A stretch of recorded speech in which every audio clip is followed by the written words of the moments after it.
human beings call themselves the best of all living beings.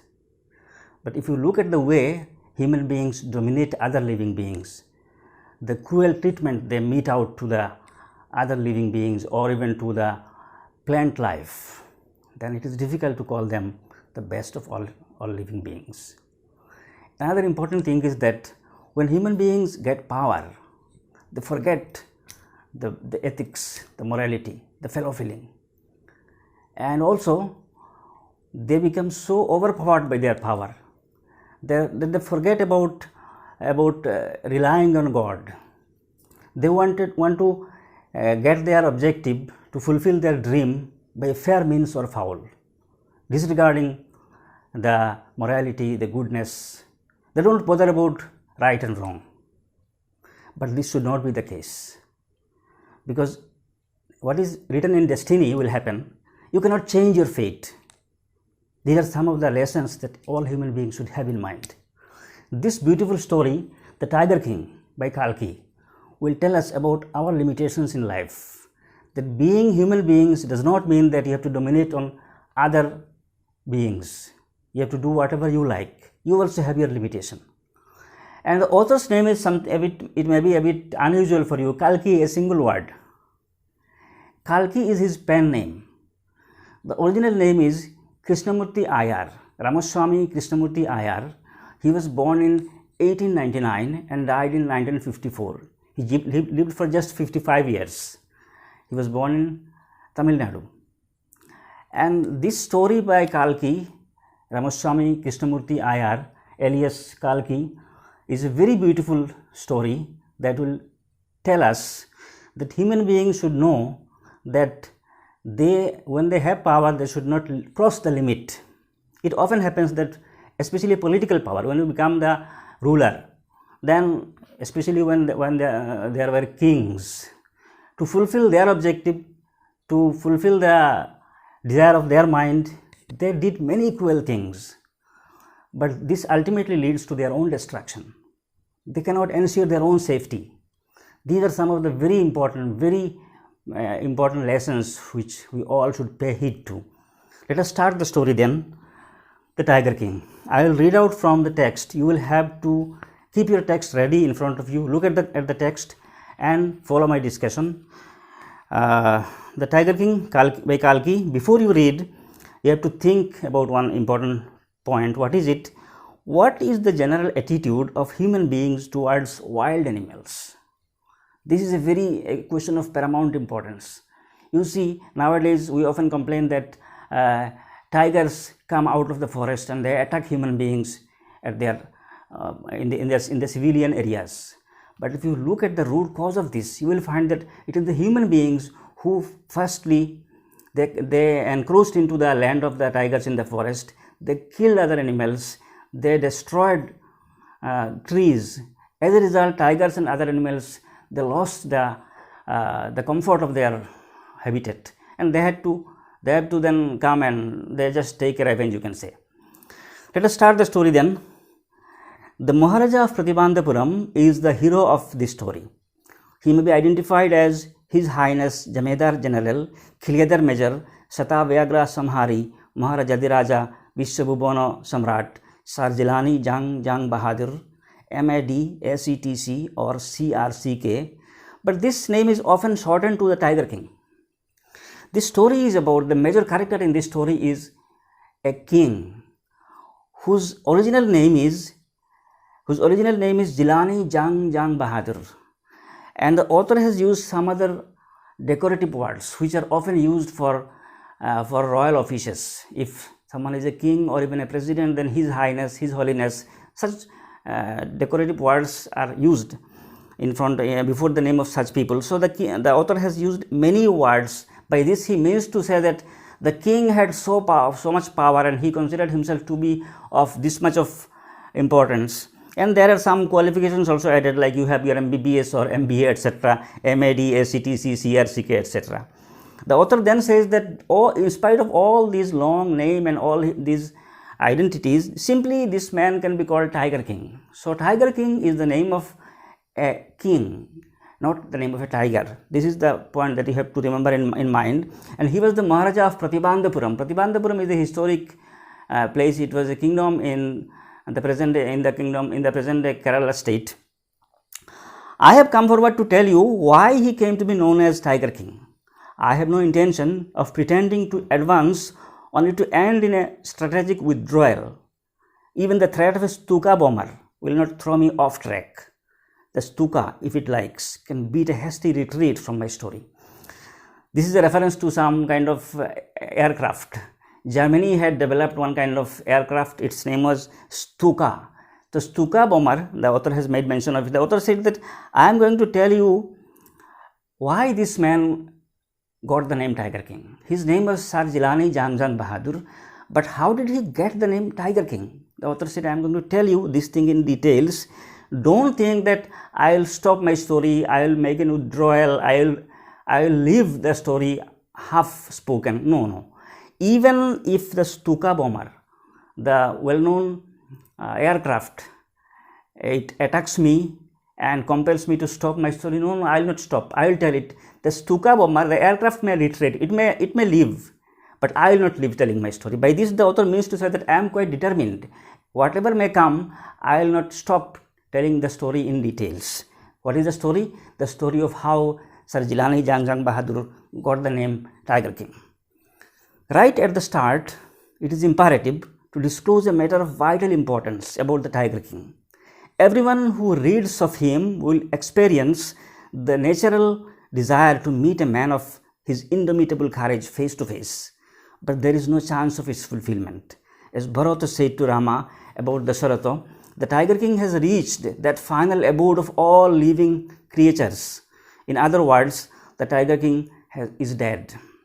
The author said that one important aspect of Tiger King I should tell. One interesting thing you will find in this story is that the author makes elaboration and he uses the words in such a way that you become very curious. You think that yes, something really very interesting is going to be told. But finally you find nothing of that much interest. It is something very ordinary that the author says, but his way of expression is very fantastic. You see what the author is saying? He says that one very important thing I should tell you about the Tiger King. What is it? That anyone who reads the Tiger King, reads about him, will have a desire. He will be very enthusiastic, very curious to meet this man. After knowing about this man, anyone will be very curious to meet this man in person. But the author said that such a desire will not be fulfilled. Why? Because the author makes a reference to the Ramayana and he said that as Bharata said to Dasharatha, what did Bharata say? He said that the Tiger King has reached his final abode of all living creatures. It means all living creatures will one day have to die. The final address, the final abode, the final home, the final destination of all human beings is the other world, the world where you will go after death.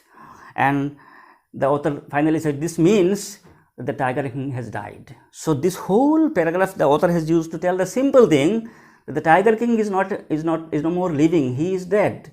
But to tell this, he has made a full paragraph and he has made a reference to many things, even to Ramayana also.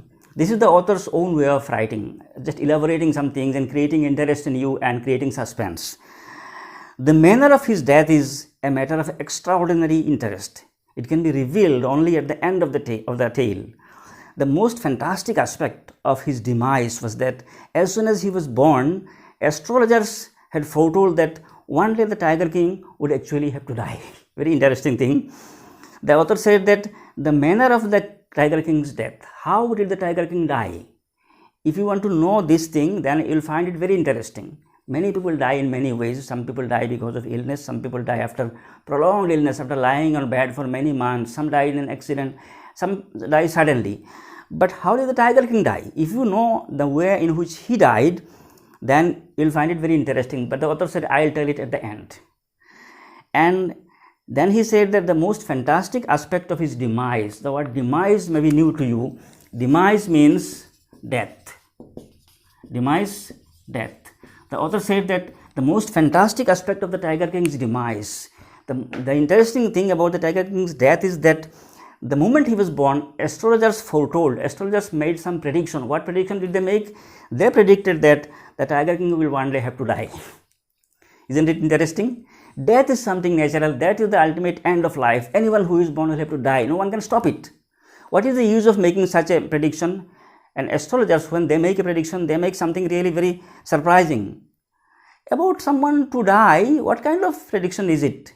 And is an astrologer needed to make such a prediction? Anyone will say yes, someone is born, it means someone will die.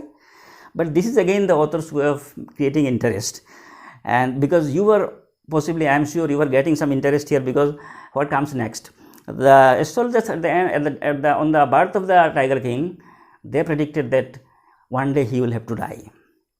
When they made this prediction, at that very moment, a great miracle took place.